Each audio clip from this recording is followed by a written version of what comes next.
श्रीमद् भागवत महापुराण प्रथम स्कंद अध्याय 5 श्लोक 27।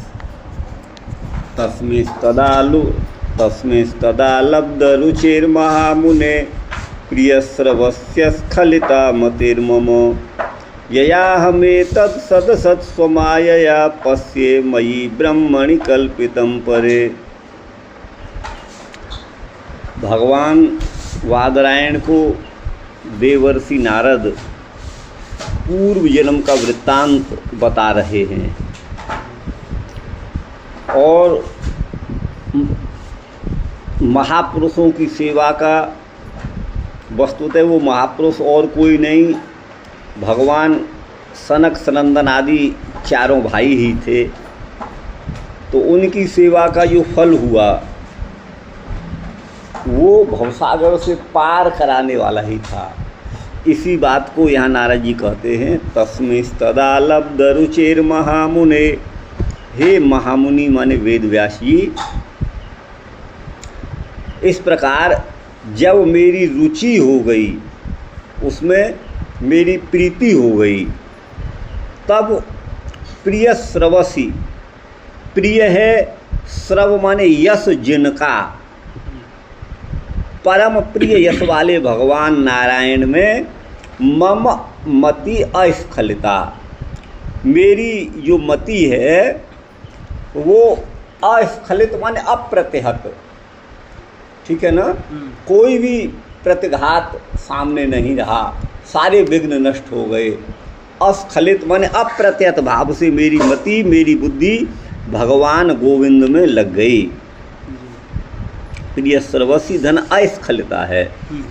यया माने जिस मति के द्वारा, अहम माने मैंने, एतत यह जो विश्व है, जो समक्ष दृश्यमान है, जो कि सद असत, सत माने स्थूल और असत माने सूक्ष्म, अर्थात स्थूल और सूक्ष्म रूप यह जो जगत है, इस जगत को यया माने उस अस्खलित मति के द्वारा मैंने मई ब्रह्मणि, अपन मैं ब्रह्म स्वरूप हूँ, ब्रह्म स्वरूप अपनी आत्मा में, मई तो सप्तमी, मई माने मुझ में, अर्थात ब्रह्म जो ब्रह्म है वही मैं हूँ, दोनों सप्तम्यंते इनका समानाधिकरण है।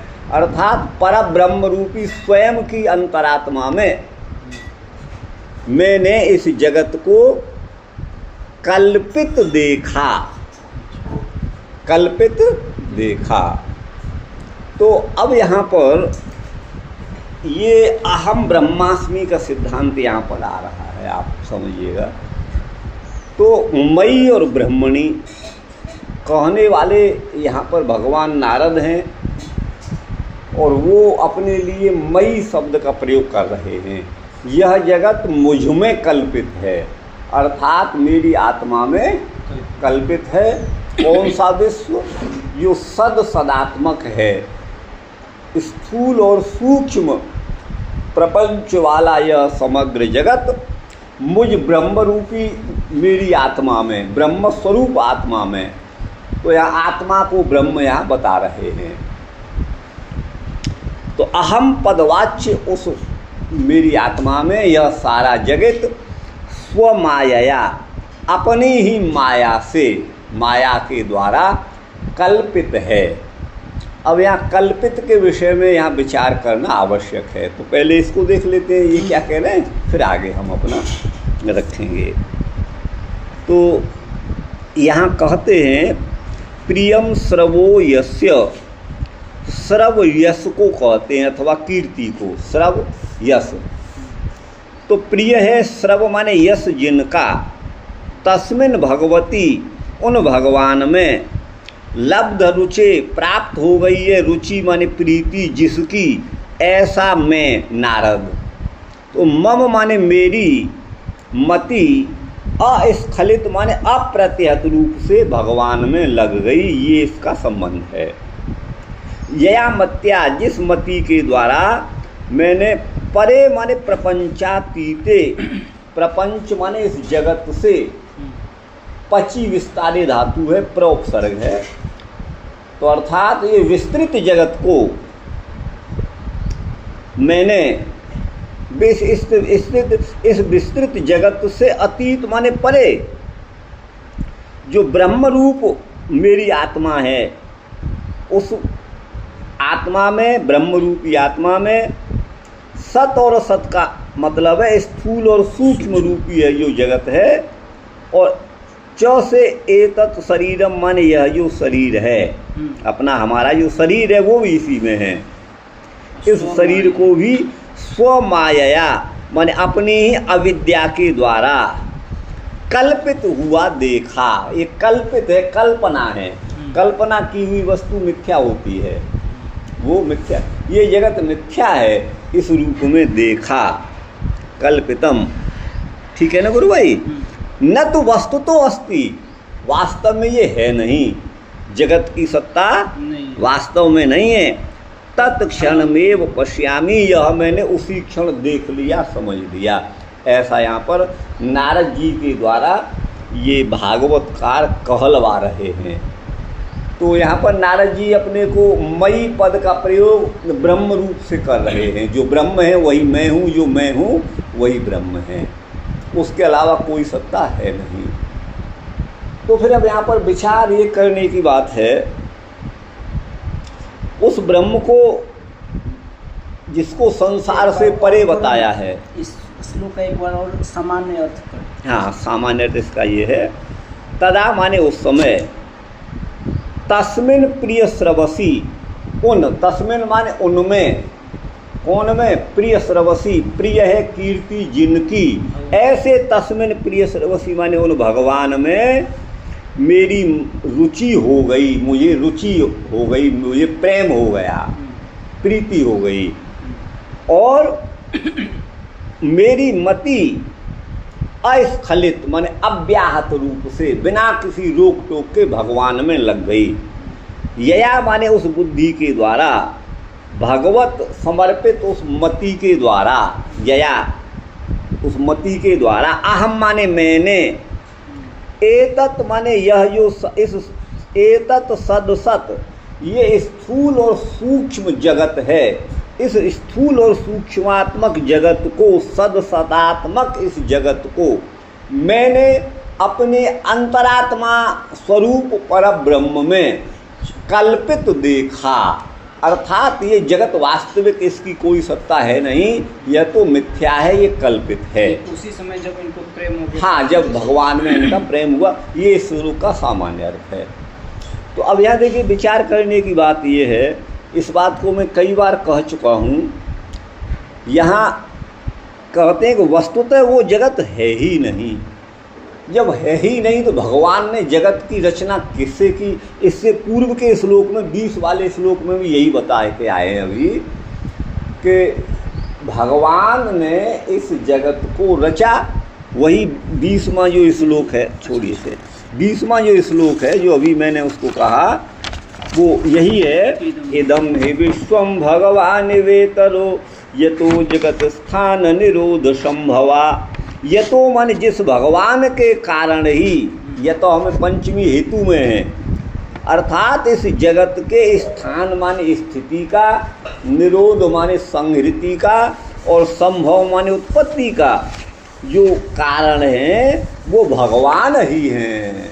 और ब्रह्म सूत्र का भी प्रारंभ यहीं से होता है, जन्माद्यस्यत, और भागवत जी का भी प्रारंभ यहीं से हुआ है।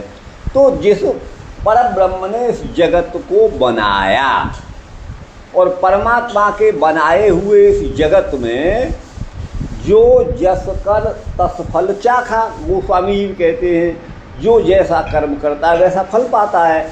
इसमें विधि निषेध भी हमारे वेद बताते हैं कि ब्राह्मणों न हंतव्य, ब्राह्मण का हनन निषिद्ध है। आप देखिए, अक्षैर मादिव्य, वेद कहता है जुआ मत खेलो, जुआ का निषेध करता है क्योंकि वो निषिद्ध कर्म है। लेकिन जो विहित कर्म हैं उनके लिए वेद आज्ञा देता है, भगवान आज्ञा देते हैं, सत्यम वद, भगवान की मुक्ति वाणी है, सत्य बोलो, धर्मम चर, धर्म का आचरण करो, मातृदेवो भव, माता में देवता की बुद्धि रखो, पिता को देव भाव से देखो, गुरुदेव ही हैं, ऐसा समझो, आचार्य देवो भव। तो ये जो विधि और निषेधात्मक प्रवचन है, अगर ये जगत मिथ्या है तो मिथ्या वस्तु को उपदेश देने की जरूरत ही क्या है? फिर यहाँ पर विधि निषेध कुछ होना नहीं चाहिए। और इसी विश्व में रह करके प्राणी अपना कल्याण करने के लिए प्रवृत्त हो रहा है। शास्त्र आज्ञा दे रहे हैं कि भगवत ध्यान परायण हो जाओ, संसार के प्रपंच को छोड़ करके भगवान में मति लगा लो। जब ये संसार है ही नहीं, मिथ्या ही है, तो इसमें हमारे द्वारा किए गए जो भी पुण्य और पाप हैं वो भी काल्पनिक हैं। जब जगत ही काल्पनिक है तो ये सारा हमारे द्वारा, आपके द्वारा, सारे संसार के द्वारा किया जाने वाला कर्म ये भी काल्पनिक है। फिर तो भगवान राम ने रावण को मारा, ये भी काल्पनिक है, मिथ्या है। लक्ष्मण को शक्ति लगी मेघनाद की, ये भी मिथ्या है। पूतना का उद्धार किया, ये भी मिथ्या है। वो तो इस जगत में ही है, इसी जगत में। फिर भगवान ने स्वयं इस जगत को बनाया, उनका कार्य भी मिथ्या हो गया। क्या भगवान का कभी मिथ्या कार्यों में प्रवृत्ति हो सकती है? एक बुद्धिमान व्यक्ति भी, हमारे यहाँ एक कहावत है, अनुद्देश्य फलम मंदोपि न प्रवर्तते। किसी विशेष फल को उद्देश्य में रख करके ही कोई मंद व्यक्ति भी प्रवृत्त होता है, बिना उद्देश्य के तो मंद व्यक्ति भी प्रवृत्त नहीं होता। फिर विद्वान, और विद्वान क्या? भगवान। जब भगवान क्या व्यर्थ के कर्मों में प्रवृत्त होंगे, जो वस्तु है ही नहीं। फिर किसका भगवान ने सृजन किया? इदम हि विश्वम भगवान निवेतरो यतो जगत स्थान निरोध संभवा। फिर भगवान ने इस जगत को बनाया, भगवान इस जगत का संहार करते, ये सारी बातें। फिर तो समय आने पर इसका संहार और इसकी उत्पत्ति, ये सब व्यर्थ हो गए। इनका तो कोई मतलब ही नहीं रहा, इनका तो कोई मतलब नहीं रहा। तो फिर ये कल्पित कहना, ये सरासर सूर्य को प्रकाशहीन बताना है। तो फिर इसमें जो बता रहे हैं, हाँ, बिल्कुल वही कह रहा हूँ। ये उनके मुख से कह, यहाँ कल्पित का अर्थ ये यहाँ इन्होंने किया है ना। हाँ। ये अर्थ नहीं है। इसका अर्थ है कल्पित माने किलरिपु सामर्थ्य धातु है। अच्छा। अर्थात भगवान ने उनको रचा है। ये वो नहीं है, मिथ्या नहीं है। बस मैं इसी बात को कहना चाहता हूँ। कल्पित माने रचित है। कल्पित और कैसे बना? कल्पित कौन सा? किलरिपु सामर्थ्य। हाँ, जिसका अर्थ क्या होगा? माने वो भगवान की सामर्थ्य से ये प्रकट हुआ है। अच्छा, और कल्पित का मतलब कल्पना नहीं है, मिथ्या नहीं है, जो ये अर्थ करते हैं ना। कल्पितम परे, परे माने पर ब्रह्म में ये कल्पित है, रचित है। हाँ, आप समझिए। ब्रह्म में रचित है या पर ब्रह्म के द्वारा रचित है? पर ब्रह्म के द्वारा, पर ब्रह्म में ही रचित है। भाई जगत कोई भी वस्तु कहाँ पर है? भगवान के अंतर्गत है हम सब लोग। भगवान हमारे बाहर भी हैं, भीतर भी हैं, तो ब्रह्म में ही ये सारा जगत है, पर ब्रह्म में। लेकिन इसका मई जो विशेषण दिया है, पर ब्रह्म का विशेषण जो मई दिया है, उसका तात्पर्य केवल इतना ही है कि यहाँ पर आत्मत्व जाति है, और जाति, आत्मत्व जाति सुख दुखादि समवायी कारणतावच्छेदकतया आत्मत्व जातिर सिद्ध्यति, ये न्याय दर्शन का सिद्धांत है। तो जाति की दृष्टि से जीव और ब्रह्म एक ही हैं, ध्यान दीजिएगा। जाति की दृष्टि से जैसे ब्राह्मण जाति है, लेकिन उसमें कोई छोटा ब्राह्मण, कोई मोटा ब्राह्मण, कोई लंबा, कोई पतला, तो सारे ब्राह्मण, किसी का कोई गोत्र, वो सब उसी में आ जाते हैं, जाति में सब आ जाते हैं। तो आत्मत्व जाति, न्याय दर्शन क्या कहता है कि जो है आत्मा जो है ज्ञानाधिकरण आत्मा, जो ज्ञान का अधिकरण माने आश्रय है, ज्ञान जिसमें रहता है वो आत्मा है, ज्ञानाधिकरण आत्मा। और सद्विधा वो दो प्रकार का है, आपने पढ़ा है कि नहीं? वो जीवात्मा और परमात्मा।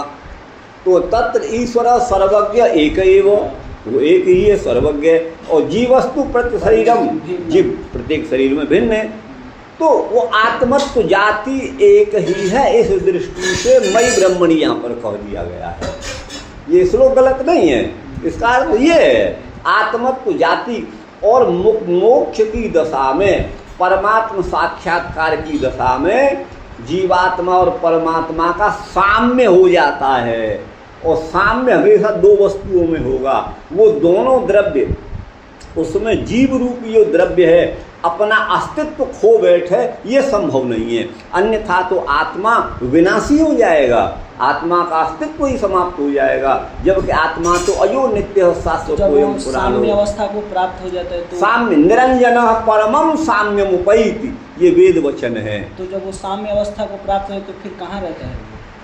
जीव परमात्मा के अंत साथ में रहता है। माया का बीच में जो पर्दा है वो हट जाता है और परमात्मा के ही सानिध्य में वो रहता है। माया का जो संबंध है उससे हट जाता है, माया वहाँ नहीं रहती। फिर आपको बता दें, वो प्राकृतिक संपर्क से हट जाता है। और जैसे कोई बताते हैं कि जीव जो है कोई मुक्त अवस्था में जो है उनके शरीर में ही विलीन हो जाता है। किसके शरीर में? भगवान के। हाँ, वही भगवान का शरीर क्या है आखिर बताइए, क्या है भगवान? जीव ही भगवान का शरीर है, आपको हम बता चुके हैं। प्रकृति भी भगवान का शरीर है, ये सारा विश्व भगवान का शरीर है, आपको बता दें।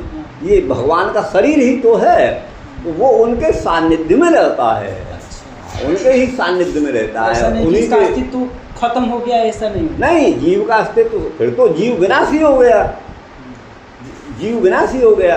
वो साम्य की दृष्टि से मई और ब्रह्मणी का समानाधिकरण है, माने एक आश्रय है मुझ ब्रह्म में, बाकी सत्ता दोनों की रहती है। जीवात्मा भी कभी न जन्म लेता है न मरता है, न जायते म्रियते व कदाचित नायम भूत्वा भविता न भविता वा न भूय अयो नित्य। फिर नित्य नहीं रह जाएगा, अज नहीं रह जाएगा, शाश्वत नहीं रह जाएगा, पुराण नहीं रह जाएगा। अयो नित्य शाश्वतोयम पुराणो न हन्यते हन्यमाने शरीरे वेदा विनाशिनम नित्यम य एनम अयमव्ययम कथम स पुरुष पार्थ कम घातयन्ति हंतिकम वासांश जीर्णानि यथा विहाय। ये सब भगवत गीता प्रमाण है इसमें। तो यहाँ पर साम्य नारद जी को मोक्ष जीवन मुक्ति प्राप्त हो गई है, इसीलिए वो परमात्मा के साथ उनका एकाकारता मान एकाकार वो हो गए, इसलिए मई ब्रह्मणी। और कल्पित का अर्थ ये मिथ्या नहीं है, जगत कल्पना किया हुआ नहीं है, ये सत्य है, क्योंकि इसको भगवान ने कल्पितम माने रचा है, कल्पितम माने रचितम, तब ये संगति होगी, अन्यथा तो नहीं होगी। फिर तो भगवान की भी व्यर्थ कार्यों में प्रवृत्ति मानना पड़ेगा। भगवान ऐसा कार्य कर, फिर हमको सुख दुख होना भी नहीं चाहिए, ये तो मिथ्या है, लेकिन हमको सुखानुभव भी हो रहा है, दुखानुभव भी हो रहा है। अभी आप किसी पशु को, मूर्ख व्यक्ति को डंडा लेके मारो, भागेगा वो बचने के लिए, क्योंकि मालूम है इससे मुझे कष्ट होगा। किसी पशु को बढ़िया चारा दो, किसी मूर्ख व्यक्ति को लड्डू दो, तो वो आ जाएगा, आपसे प्यार करने लगेगा, क्योंकि उसे उसका सुखानुभव होगा। और सुख और दुख समवाय संबंध से आत्मा में ही रहते हैं। बाकी तो मन और हमारी इंद्रियां, ये सब सुख दुख के भोगने के साधन हैं, भोक्ता तो जीव ही है। यह श्रुति सम्मत सिद्धांत है, केवल आत्मा ही उसको भोगता है और मन बुद्धि आदि उसके केवल साधन मात्र हैं। क्यों कि भोगने वाला जो होगा, जिसको सुखानुभव होगा, दुखानुभव होगा, वो व्यक्ति, उसका चेतन होना परम आवश्यक है। अचेतन वस्तु को किसी प्रकार का सुख दुख नहीं होता। तो मन बुद्धि जो है ये जड़ वस्तु हैं, प्राकृत हैं, ये तो केवल माध्यम हैं। जैसे खोदने का साधन फावड़ा है, आप समझिएगा, लेकिन बिना चेतन मनुष्य के वह प्रवृत्त गड्ढा नहीं खोदेगा, दरांत काटेगा नहीं, खुरपी निराएगी नहीं, कलम लिखेगी नहीं।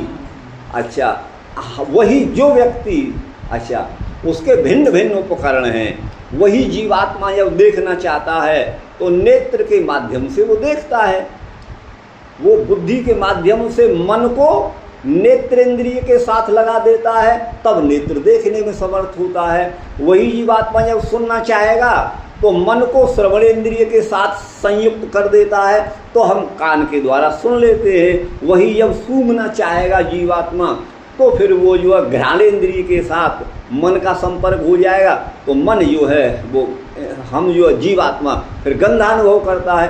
तो सुख दुख का भोगने वाला। अब देखिए, ये तो बड़ा अच्छा पुष्प है, आँखों से हमने देखा, मुझे तो आनंद आ गया। कानों से हमने भगवत भक्ति सुनी या कोई अश्लील गीत सुने, तो अश्लील गीत सुनने वाला कहेगा बड़ा आनंद आया मुझे। भगवत दर्शन करने हैं। एक बुजुर्ग बोल कुछ दो। चलिए छोड़िए। तो चाहे हमने कान से सुना, आंख से देखा, नाक से सूंघा, आनंद में हुआ, आंख से भी कान से भी, मन मुझे आनंद आ गया, मुझे आनंद आ गया। तो ये हम प्रत्यक्ष देख रहे हैं। इसलिए वही चेतन जीवात्मा जो सूक्ष्म शरीर के अंतर्गत विद्यमान है, जो सूक्ष्म शरीर हमारे स्थूल शरीर के अंतर्गत है, ये स्थूल शरीर को 24 तत्वों का है और वो जो सूक्ष्म शरीर है वो 17 तत्वों का है।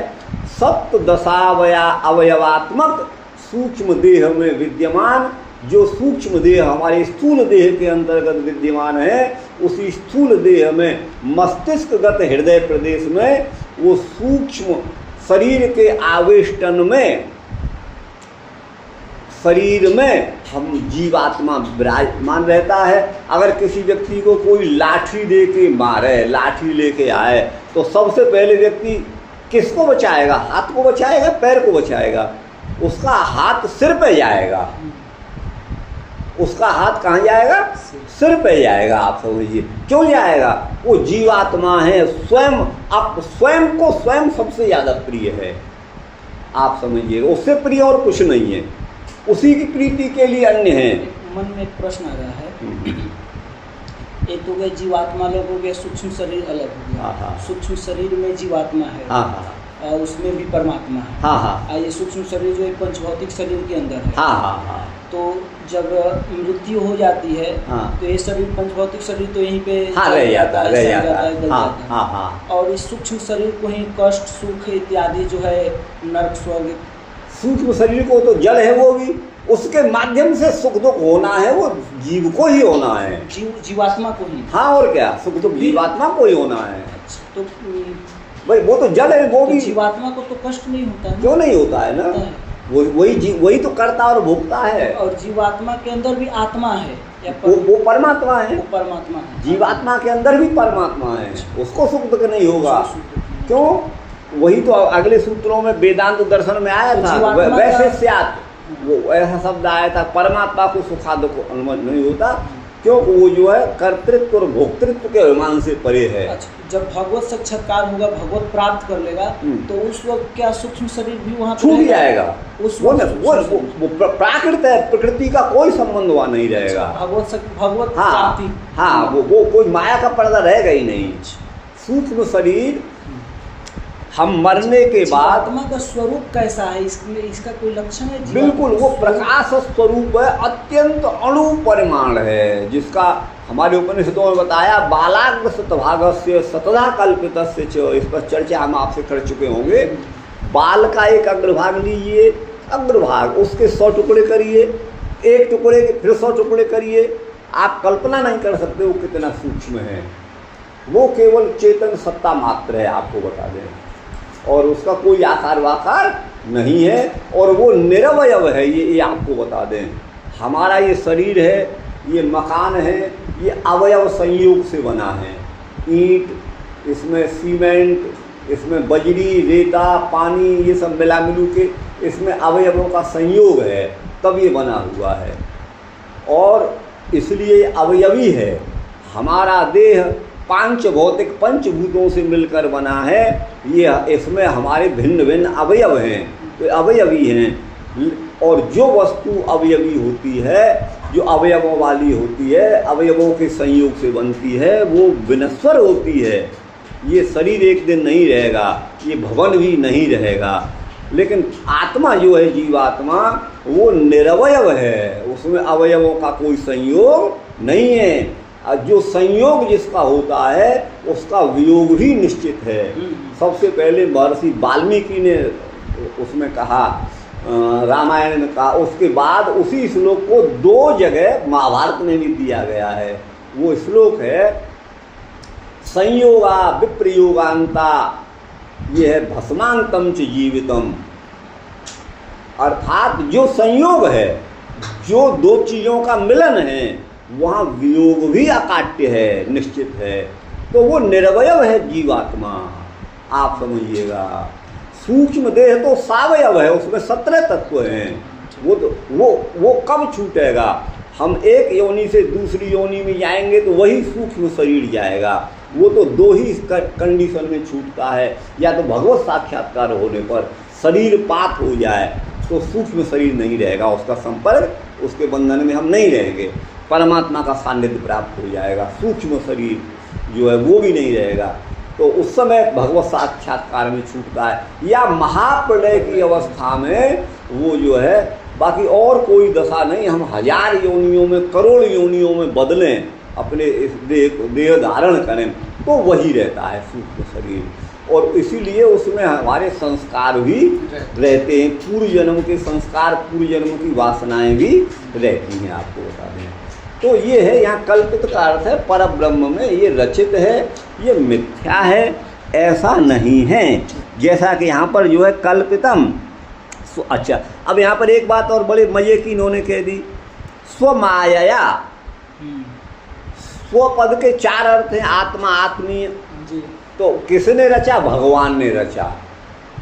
किससे रचा? माया से रचा। भगवान स्वयं नहीं बन गए जगत। जैसे ईंट पत्थर से, सीमेंट से मकान रचा गया, वैसे ही माया के द्वारा जगत रचा गया। बहुत स्पष्ट है, भगवान नहीं बने। ये बहुत ध्यान देने की बात है। लोग कहते हैं कि भगवान ही स्वयं जो है जगत के रूप में परिणत हो गए, ऐसा कुछ भी नहीं है। वो तो माया के द्वारा, आपको कोई भी ऐसा पद नहीं मिलेगा जहाँ पर ऐसा होगा। वो भगवान की माया से ही यह जगत रचित है। भगवान स्वयं जगत नहीं बने हैं। अगर भगवान स्वयं जगत बनते तब तो इस जगत को त्यागने की, इसमें अनासक्ति की जो बात है वही व्यर्थ हो जाती है।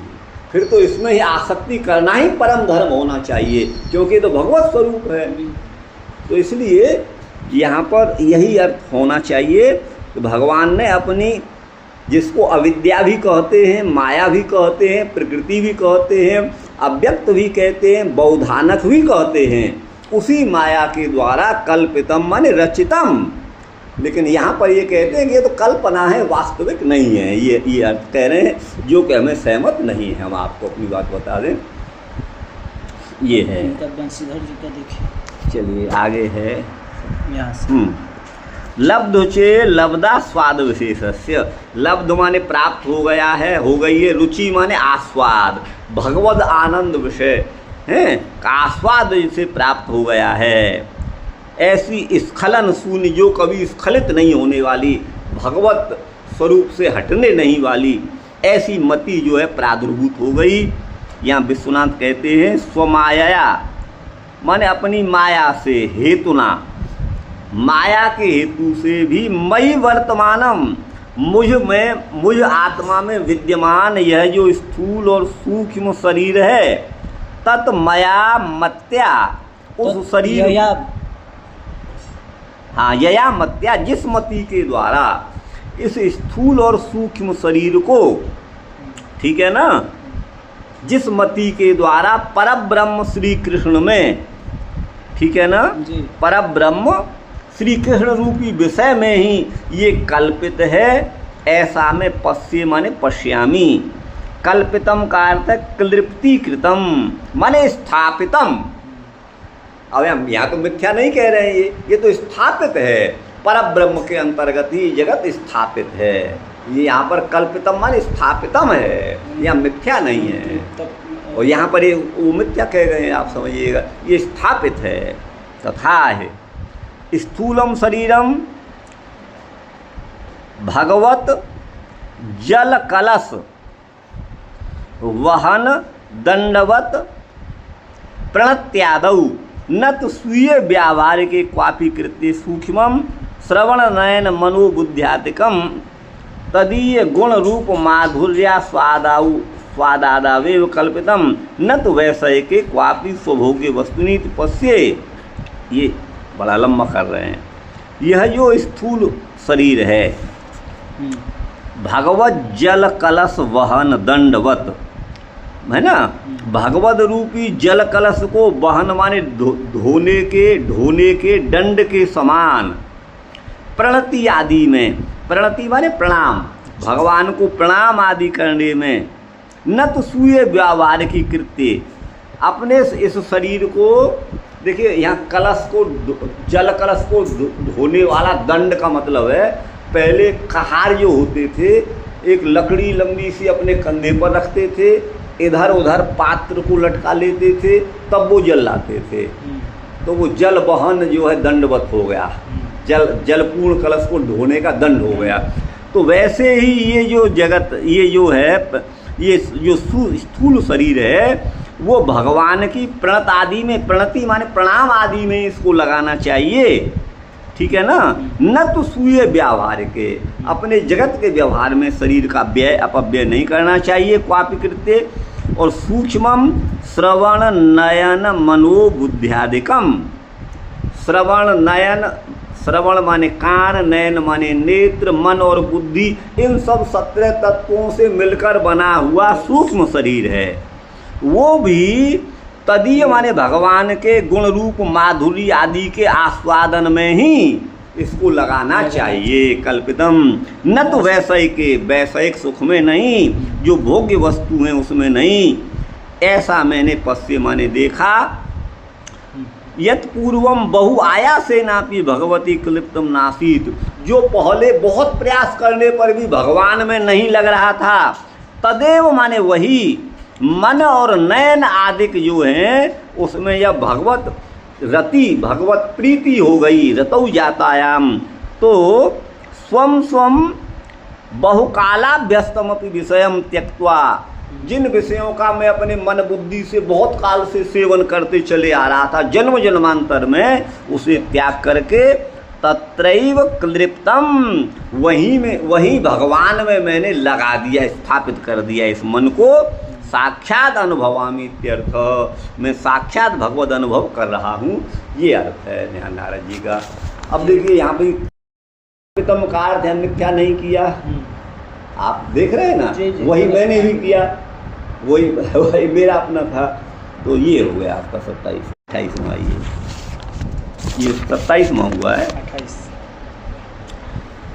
इत्थम शरद प्रावृषिकावृतु हरे, ठीक है ना। जी जी ठीक। विशृण्वतु मेनु सबम यशोमलम संकीर्त्यमानम मुनिभिर महात्मभिर भक्ति प्रवृत्तात्मरजस्तमोपहा। इत्थम माने इस प्रकार, शरत प्रावृषिकौ ऋतु, द्विवचन है, ऋतु ऋतु, गुरु गुरु, एक शरद ऋतु और एक वर्षा ऋतु है ना, वर्षा के बाद शरद ऋतु आती है, तो वही चातुर्मास्य है। एक ऋतु जो है वो 2 महीने की होती है गुरु भाई, तो इस तरह से 2 ऋतुओं में 4 महीने हो गए, वही उसमें आता है 2 शरद ऋतु के महीने और 2 चातुर्मास्य के, तो 4 महीने वो वही चातुर्मास्य कर रहे थे। तो वही यहाँ पर कह रहे हैं, वो नारद जी ने जब उनकी सेवा करी थी सनक सनंदन की, वही चातुर्मास कर रहे थे, वही है। तो इस प्रकार शरद और प्रावृषिक जो ऋतु बने वर्षा ऋतु हैं, वो इत्थम माने इस प्रकार, हरे अमलम यशः अनुसवम शृण्वतः, भगवद यश को प्रत्येक सत्र में मैं सुनता रहा। भगवान के अमल माने निर्मल, यश माने कीर्ति को, जिसको के महात्मा भी मुनि भी प्रकीर्ति संकीर्तिमानम, महात्मा जो मुनि ही थे, अर्थात मुनि और महात्मा दोनों पदों से उनको कहा है, माने वो महात्मा भी हैं और मुनि भी हैं। ऐसे सनकादिक के द्वारा जिसका भगवत गुणानुवाद का संकीर्तन किया जा रहा था, उसके द्वारा भक्ति प्रवृत्ता, मेरे हृदय में भक्ति का संचार हो गया। जो भक्ति, उस भक्ति का विशेषण दिया है आत्मरजस तमोपहा। आत्म का अर्थ यहाँ पर जीवात्मा भी नहीं, परमात्मा भी नहीं, यहाँ पर आत्मा का अर्थ है अंतःकरण के रजस और तमस का अपहनन करने वाली भक्ति। अर्थात हृदय में जो रजोगुण की प्रवृत्तियाँ और तमोगुण की जो प्रवृत्तियाँ हैं, उस रजस तमस का है ना अपहनन विनाश करने वाली जो भगवत भक्ति है वह मेरे हृदय में प्रवृत्त हो गई। तो वही है भक्ति प्रवृत्ता आत्मरजस तमोपहा, अंतःकरण को निर्मल बना दिया, क्योंकि रजस और तमस ही निर्मलता के बाधक हैं, और वो दोनों नष्ट हो गए भक्ति के द्वारा, तो भगवत साक्षात्कार हो गया। ये भाव है इसका। अब इसका देखते हैं यहाँ पर, एवं शुद्धे त्वम पदार्थे ज्ञाते। इस प्रकार जो त्वम पदार्थ है, तो यहाँ पर तत्त्वमसी का देंगे ये संभवतः है, तत्त्वमसी। तो त्वम जो है वो शुद्ध आत्मा रूप पदार्थ है, उसका ज्ञान होने पर देहादिकृत विक्षेप निवृत्त, माने देह आदि का जो अभिमान है वो निवृत्त हो गया। तत्कारणभूत, उसके कारण, उसका कारण कौन है उस अभिमान का? रजस और तमस। तो रजस तमो निवर्तिका, रजस और तमस का निवृत्ति करने वाली दृढ़ भक्ति जाता, दृढ़ भक्ति मुझे हो गई। तम हरेर यश अनुसवम, माने त्रिकालम, 3 सत्र तो होते होंगे उनके, सुबह शाम और वो दोपहर को। तो अनुसवम माने प्रत्येक, मान तीनों काल में मैं उनको सुनता था। तो इस प्रकार की भक्ति हो गई शास्त्री जी। ऋतुद्वयम, ऋतु ये दोनों ऋतु, शरद और वर्षा, व्याप्य माने पूरे ऋतु काल में, उसमें एक भी दिन नहीं छोड़ा, क्योंकि अत्यंत संयोग में द्वितीया है। प्रावृषिकौ ऋतु में जो द्वितीया है ना, वो द्वितीया है, वो कर्मणि द्वितीया से द्वितीया नहीं है, वो कालात भलो अत्यंत संयोग से द्वितीया है। अत्यंत संयोग का मतलब है निरंतर, माने पूरे 120 दिन, 4 महीने में 120 दिन होते हैं, उसमें एक भी दिन नहीं छोड़ा और एक भी सत्र नहीं छोड़ा, प्रत्येक दिन 3-3 बार सुनता रहा अनुसवम। और 120 दिन में 360 सत्र हो गए दोनों ऋतुओं में, उसमें से एक भी व्यर्थ नहीं जाने दिया। ये अत्यंत संयोग यही है, नहीं तो अत्यंत संयोग नहीं होता, निरंतर संयोग नहीं होता। एक दिन सुन लिया फिर छोड़ दिया, फिर बारात में चले गए, फिर वहाँ भोजन में चले गए, ऐसा नहीं हुआ। वो अत्यंत संयोग, कालात भलो अत्यंत संयोग, कालवाची शब्द है, उसी तभी द्वितीया है, उससे द्वितीया हुई है। द्वितीया भक्ति माने प्रेम रूपा। आत्मनाम जीव मात्राणाम अपि, जो जीव मात्र की रजस और तमस को अपहनन माने नष्ट करने वाली है, तदा ताम भगवद भक्तिम, उस भगवत भक्ति को पृष्ठवताम अन्य सामपि, पूछने वाले जो अन्य लोग भी हैं, रजस तमसोर नाशो अभूत इत्यर्थ। उस रजस और तमस का नाश हो गया। भूमिका इयम द्वादशी, ये द्वादशी भूमिका है भक्ति की। ततो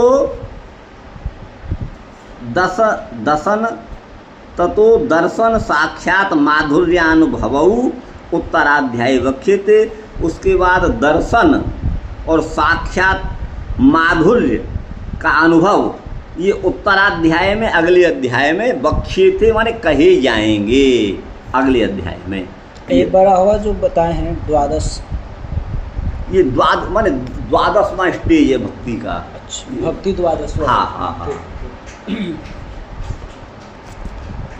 29। तस्यैवं वेणुरक्तस्य प्रसृतस्य हतैनसः, श्रद्धानस्य बालस्य दान्तस्यानुचरस्य च, ज्ञानं गुह्यतमं यत्तत् साक्षात् भगवतोदितम्, अन्ववोचन गमिष्यन्त कृपया दीनवत्सलाः। बोले तस्यैवं वेणुरक्तस्य, मैं इस प्रकार उन साधुओं के द्वारा, महात्माओं के द्वारा, उन जो है मुनियों के द्वारा कहे गए वचनों में अनुराग रखने वाला था। इस प्रकार जब ऐसे मेरे है ना भाव उनके प्रति जो हैं वो आसक्त थे, मैं उनके आश्रित था, प्रसृत था, और हतई न सह, मेरे सारे ए नस माने पाप भी हत माने नष्ट हो गए थे। मैं श्रद्धानस्य, बड़ा श्रद्धायुक्त था उनके प्रति। यद्यपि आयु की दृष्टि से मैं बाल्यावस्था में ही था, लेकिन फिर भी दांत माने इंद्रिय का निग्रह करने वाला था और उनकी आज्ञा का पालन करने वाला उनके अनुचर के रूप में मैं था। इसलिए मेरे सारे पाप ताप नष्ट हो गए। तो मेरी इस भक्ति से प्रसन्न होकर के ज्ञानम गुह्यतमम, जो अत्यंत गोपनीय ज्ञान है, जिस ज्ञान को साक्षात भगवान के द्वारा उदितम माने कहा गया है, उस ज्ञान को वो दीन वत्सल मुनियन जब जाने लगे गमिष्यंत, तो उन्होंने कृपा करके अन्वोचन उसी भगवतोदित भगवान के द्वारा कहे हुए गूढ़ ज्ञान को मुझसे कहा। गुरु भाई आ गया कि नहीं आया? ये है। अब आगे देखिए, यस्य की यस्य ज्ञान शुद्धत्वम पदार्थस्य, है ना, ज्ञान शुद्ध त्वम पदार्थ, अर्थात आत्मा जो है, जीवात्मा, नारद जी का जो आत्मा है, वो ज्ञान के द्वारा वो त्वम पदवाच्य जो नारद जी का जीवात्मा है वो शुद्ध अवस्था में हो गया, माने रजस तमस से अलग हट गया, प्रकृति के संग से अलग हट गया और दृढ़ भक्ति हो गई। मैं उनका प्रसृत माने विनीत था, प्रसृत माने विनीत था। गुह्यतमम, साधन भूत धर्म तत्व का ज्ञान जो है वो गुह्य माने गोपनीय है। तत्साध्यम विविक्तात्म ज्ञानम, उस गुह्य के ज्ञान के द्वारा साध्य विविक्त आत्मा का ज्ञान माने परमात्मा का जो ज्ञान है वो गुह्यतर है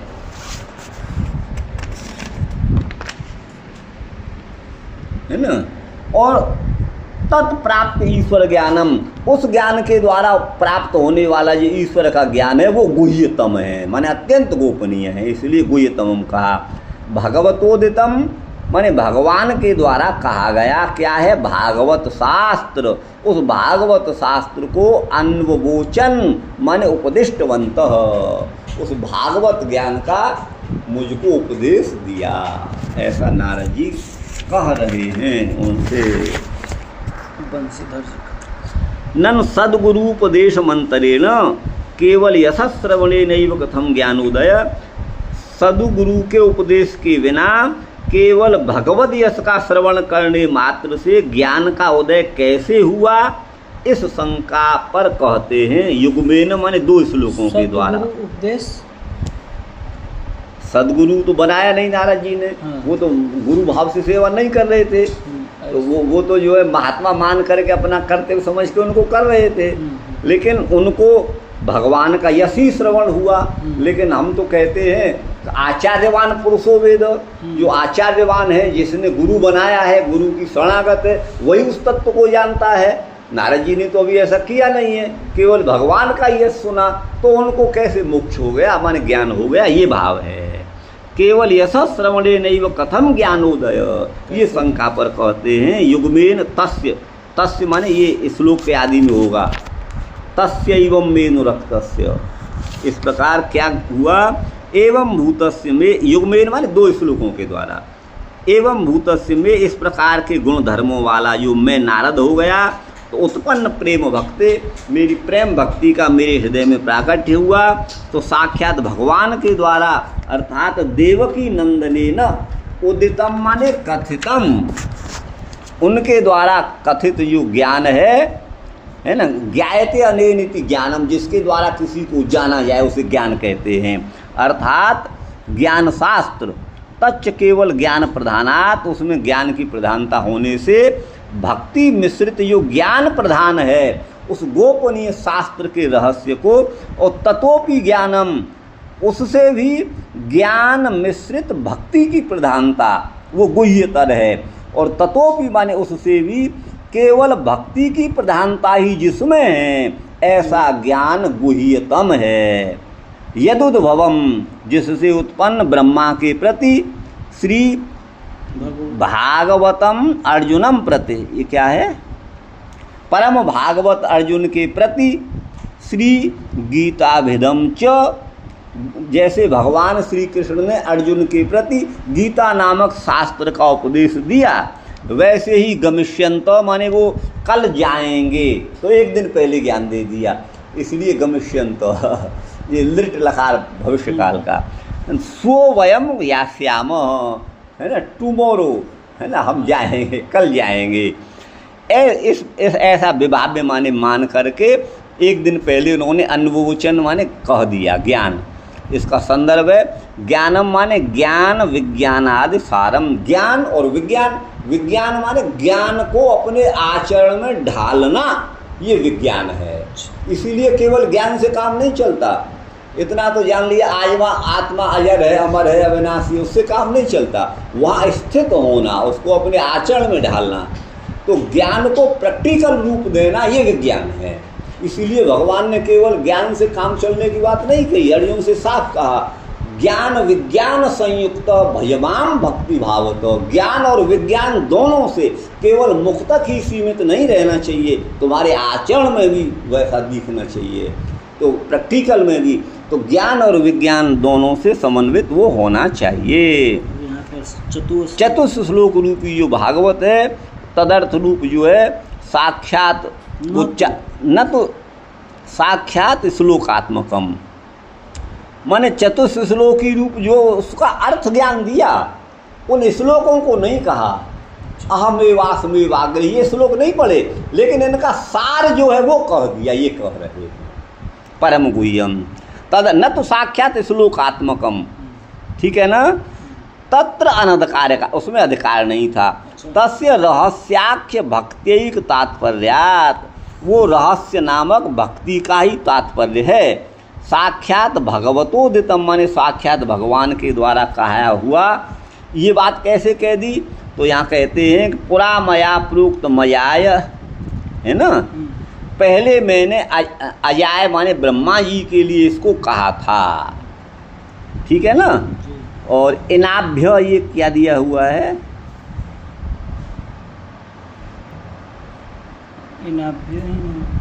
इनाभ्य है, लेकिन यहाँ कोई और पद होगा, ये छंद भी नहीं बन रहा है। पुरा मया प्रोक्त मयाय, अब यहाँ तो वो बन नहीं रहा है, इनाभ्य आप देखिएगा। इत्यादि का स्मारक, इसका स्मरण कराया है। गुह्यतम का मतलब है ब्रह्म ज्ञान से भी अत्यंत गोपनीय रहस्यमय है, ये इसका तात्पर्य है। ये दो श्लोक आपको 29-30 हो गए शास्त्री। देखिए कितना समय हुआ, ये कहाँ पर है, 31वां।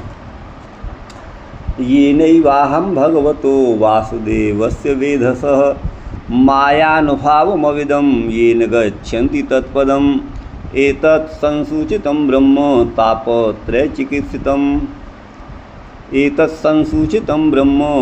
अच्छा, यदीश्वरे भगवती कर्म ब्रह्मणि भावितम्। चलिए, ये नैवाहं भगवतो, उस भगवत भक्ति के प्रभाव से, अहम माने मैंने, भगवतः माने सकल ऐश्वर्यशाली, वासुदेव माने समग्र जगत में व्याप्त, समग्र लोकांतरों में व्याप्त होने वाली परमात्म सत्ता का नाम है वासुदेव। इसीलिए वासुदेव सर्वम ऐसा कहा गया, इस पर हम चर्चा कर चुके हैं आपसे। और वेदसः, जो इस जगत के रचयिता हैं, बनाने वाले हैं, वेदा ब्रह्मा को कहते हैं, उन परमात्मा की मायानुभावम माने माया के प्रभाव को, अविदम माने मैंने जान लिया। ये बल जिसके द्वारा, जिस ज्ञान के द्वारा, जिस तत्पदम गच्छन्ति, उस ब्रह्म पद को प्राप्त होते हैं, जाते हैं। एतत् संसूचितम, कहीं ब्रह्मन तो नहीं है संबोधन। अगर यहाँ ब्रह्मन होगा तब तो पीछे देख लेंगे, तब तो ब्रह्मन ये नारद जी उनके लिए संबोधन दे रहे हैं व्यास जी के लिए। अगर ब्रह्म है तो फिर ये है एतत् संसूचितम ब्रह्म, इस प्रकार ब्रह्म के बारे में सूचित किया माने बताया गया। यही जो है वो ब्रह्म की प्राप्ति ही, ब्रह्मानुभव ही, तापत्रय माने आधिदैविक, आधि भौतिक, आदि तीनों तापों का वही चिकित्सा है, माने दवा है, औषध है। और वो क्या है, यदि ईश्वरे भगवती, जो ईश्वर सकल ऐश्वर्यशाली भगवान परमात्मा, जो सौ पर ईश्वर माने शासन करने वाले हैं, ऐसे भगवती माने सकल ऐश्वर्यशाली जो पर ब्रह्म परमात्मा माने ब्रह्मणी माने जो सर्वव्यापक हैं, उन्हीं में अपने सारे कर्मों को माने समर्पित कर दिया जाए। आमयो यश्च भूतान, चलो इनकी देख लेते हैं दोनों की, ये इसका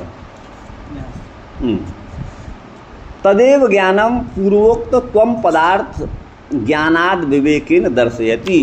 पूर्वोक्त वही त्वम पद का अर्थ है, उसको ज्ञानाद माने विवेक के द्वारा यहाँ पर दिखाते हैं। ये नहीं वह ये न माने जिस ज्ञान के द्वारा, उस परमात्मा ज्ञान के बोध के द्वारा, विवेक के द्वारा। अविदम माने ज्ञातवान अहम, मैंने समझा। तत्साधन धर्म रहस्यम च, और उस ज्ञान का जो साधन और धर्म का जो रहस्य है उसको भी यहाँ पर समझा, उसकी सूचना दी गई है। एतदिति तापत्रय से माने आध्यात्मिक आदि जो तीनों ताप हैं उनका चिकित्सित माने भेषज अर्थात औषध, अर्थात उस रोग का निवर्तक तत्व शोधक जो ज्ञान है वही है। किम तत् माने भगवती माने भगवान में, भावितम माने समर्पित किए जाते हैं सारे कर्म, यद कर्म तत् ऐसा ज्ञान है। कथम भूते, कैसे हैं वो भगवान, तो बोले ईश्वरे अर्थात वो सबके ऊपर नियंत्रण रखने वाले, शासन करने वाले हैं। एवं अपि च ब्रह्मणि, और सबके ऊपर शासन करने वाले होते हुए भी, इस प्रकार के होते हुए भी वो ब्रह्म हैं। अर्थात अप्रच्युत वर्ण रूपे, अपने स्वरूप से जरा भी वो प्रच्युत नहीं होते। ठीक है ना, ऐसे भगवान में सारे कर्म समर्पित। अभी देखिए ये नैवम माने जिस श्री भागवत ज्ञान के द्वारा ही भगवान की माया जो है शक्ति है, मायायाश्चित शक्ति ऐश्वर्य माधुर्य ज्ञानस्य कृपा शक्ति, भगवान का ऐश्वर्य माधुर्य रूपी कृपा शक्ति के द्वारा त्रिगुण माया शक्तिश्च अनुभवम, त्रिगुणात्मक माया शक्ति का भी मुझे अनुभव हो गया। ये माया का ही कार्य है, प्रभाव है। इसको मैंने अविदम माने जाना, ज्ञातवानस्मि। त्रिगुणात्मकात् ज्ञानम च विष्णु शक्ति तथैव च माया शब्देन भण्यन्ते कृपा लीलार्थ वेदिभी। ये शब्द महोदधि में कहा गया है। भगवान की माया त्रिगुणात्मिका है और ज्ञान और भगवान विष्णु की शक्ति भी है ना। तो यहाँ पर देखिए त्रिगुणात्मिका माया को भी, ज्ञान को भी, विष्णु की शक्ति को भी, ये तीनों ही माया शब्द से द्वारा कहे जाते हैं। माया शब्देन भण्यन्ते माने कथ्यन्ते, और कृपा लीलार्थ वेदिवी, जो भगवान की कृपा और भगवान की लीलाओं के अर्थ को, रहस्य को जानने वाले हैं, उनके द्वारा समझिएगा। माया शब्द के द्वारा त्रिगुणात्मिका माया को भी कहा जाता है और ज्ञान को भी और उसकी शक्ति को भी, ठीक है ना, कहा जाता है। शब्द महोदधि में कहा गया है माया च वयुनम ज्ञानम, या माया और वयुन और ज्ञान ये पर्यायवाची है। ये वैदिक कोश है, वैदिक कोश जिसका नाम है निघंटु, उसमें ये कहा गया है। माया स्यात् छाम्बरी बुद्धियो, सांबरी स को छ हो गया सस चोटी से, सांबरी और बुद्धि इन दोनों का भी वाचक माया है। ये त्रिकांड शेष में है। माया दंभे कृपायाम च, माया का अर्थ दंभ भी है और कृपा भी है, ये विश्वकोश में है। अतएव स्वरूप भूतया नित्य शक्त्या, भगवान के स्वरूप भूत उनकी जो नित्य शक्ति है, जिसको माया ऐसा कहा गया है, माया छाया। अतो मायामयम विष्णुम प्रवदंती सनातनम, इसीलिए विष्णु को सनातन मायामय कहते हैं। वो भगवान की चित्त शक्ति है, उसको माया कहा गया है, नित्य शक्ति है, उसको माया, ये त्रिगुणात्मक माया नहीं है। इति माध्व भाष्य प्रमाणिता, मध्वाचार्य के भाष्य से प्रमाणित, और श्रुति भी यही कहती है। इसी प्रकार अग्रिम ग्रंथों में भी माया शब्द के द्वारा यथासंभव रूप से चित्त शक्ति और त्रिगुण शक्ति माने त्रिगुणात्मिका माया, ये सब कहे जाएंगे। यदा अविदम, जब मैंने इनको जाना, क्या हेयत्वेन, ये माया त्रिगुणात्मिका हेय है, त्याज्य है, ऐसा मैंने समझा। और स्वमते ज्ञातवान अस्मि माने जाना, अपने मत में माया शब्दस्य चित्त शक्ति वाचित्वे, माया शब्दी चित्त शक्ति का भी वाचक है, तो वहाँ पर ये उपादेय हो जाती है। माने भगवान की शक्ति अगर माया का अर्थ है तो ये तो उपादेय है, त्याज्य नहीं है। उपादेय माने ग्रहण के योग्य है। तत्पदम तस्य चरणारविंदम, भगवान के पद माने उनके चरणारविंद को, गच्छन्ति माने परम प्रीति से उनका साक्षात्कार करते हैं। ये स्वनिगमम इत्यादि, स्वनिगम इत्यादि में नारदत्व प्राप्तौ, नारद जी को जब नारदत्व की प्राप्ति हुई, तत्फल पराकाष्ठा दर्शनाच, उसके फल की पराकाष्ठा का भी दर्शन हुआ। ये 31वां हो गया शास्त्री जी, ये हो रहे। एवं इस प्रकार शुद्धा माने निर्गुणा जो भक्ति है वो मई प्रेम पर्यंताम, जब तक मुझ में प्रेम भगवान के प्रति नहीं हुआ तब तक उसका प्रवर्तन करके, उसका अनुभव करके, भक्ति का साक्षात वाचक भगवान के द्वारा कहा गया जो भागवत शास्त्र है, उसका जो उपदेश दिया है, जो ज्ञान का कारण ज्ञान है, अर्थात मोक्ष प्रयोजकम अजिज्ञासवेपि, जो मोक्ष का प्रयोजक है वो जिज्ञासु के बिना भी, जो जिज्ञासु नहीं उसके लिए भी, मह्यम माने मैं ऐसा था, मेरे लिए वो भेषजम संप्रति बालस्य अस्य वृद्धा वायत्याम कदाचित जिज्ञासा जनिष्यते। अर्थात यह तो नारद जी कह रहे हैं कि मुझ में उस समय जिज्ञासा नहीं थी, वो तो ऋषियों ने जो है कृपा करके मुझे दे दिया कि आगे चल को इसको जिज्ञासा उत्पन्न हो जाएगी।